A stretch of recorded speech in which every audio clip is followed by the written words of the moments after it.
In this episode of Cars from Japan, presented by Cars from Japan, we take a look at and drive the very final Mazda RX-7, the Spirit R.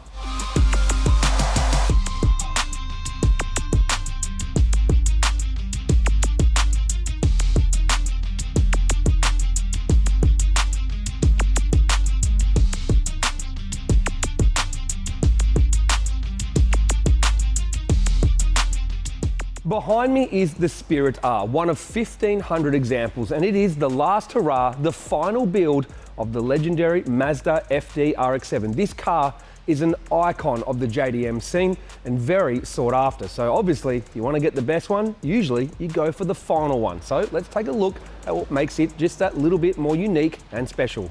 So the Spirit R is based on the Series 8 FD RX-7, which has the daytime running lights in the front as well as the pop-up headlights, but the Spirit R gets a revised front bumper and lip. This color is unique to the Spirit R, but visually you can tell it apart by the forged BBS alloy wheels. You also have the Spirit R badging, and down the back you have an adjustable wing blade on the rear wing. Mechanically, the Spirit R really only differs by having the Bilstein suspension. The 13B turbo engine has obviously evolved over time from Series 6, 7 to 8. I'm not going to pretend that I'm a rotary expert and can tell you every last difference, but obviously they've refined it as they've gone along. And what's cool in the corner is your RX-7 Spirit R build plate. Obviously one of 1,500 of this model of car were made. So the Spirit R comes in a Type A, a Type B and a Type C, and all the changes you're going to see are inside the car. This is a Type B, so it has normal red leather seats inside. The Type A gets composite bucket seats and has the rear seat removed, and the Type C is basically the same as this, but an automatic.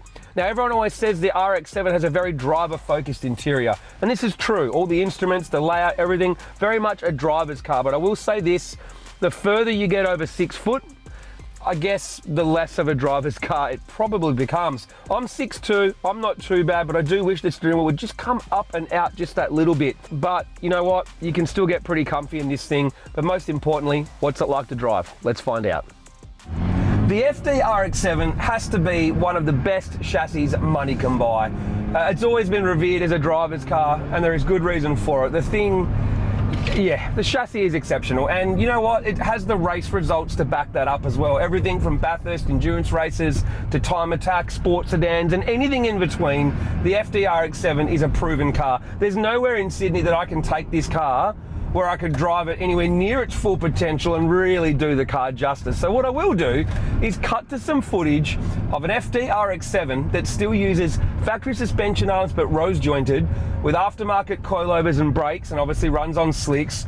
Does have a triple rotor though, and that's Drew's Direct Clutch Services RX-7 that I got to have a drive of. That thing is a weapon. So cue that RX-7.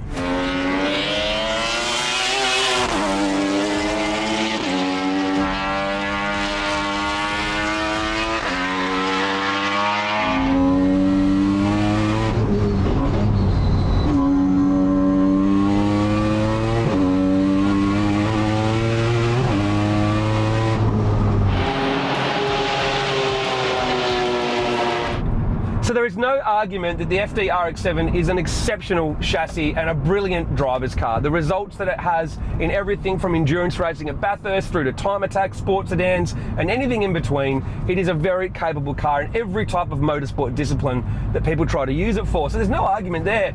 And honestly, there isn't really any Sydney roads where I can drive this thing to its full potential and do the car justice. So let's just talk more about what's it like to drive as a street car. Honestly, way better than I expected. The suspension in this car is a little bit older, so there is a couple of clunks and thunks and squeaks that you would expect from a car that's 20 years old or a little bit over.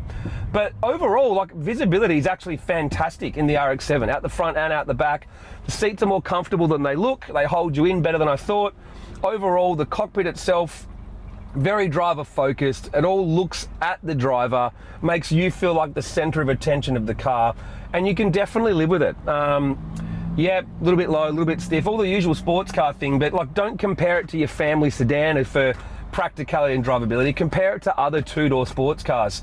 Is it any less practical or usable or drivable than things of the same era, like a Porsche, you know, 996 into the 997s, what about 34 GTR, etc. This thing is just as good to drive as any of those cars as street cars, and just as livable. So overall, the dream of an RX-7 is certainly a valid one, that's for sure. The big question is, would I personally own an FD RX-7? Yeah, I would. I haven't had the chance to. Will I still get the chance to own one? Maybe, you never know, but I've always had this desire in the back of my head just ticking over that an FD RX-7 with a naturally aspirated quad rotor in it that revs to the moon would just be an epic street car that you could have fun at the track with as well. So will I build one? I don't know. What do you guys think? Put it in the comments below. Should we build a quad rotor FD RX-7 one day on Motive Garage?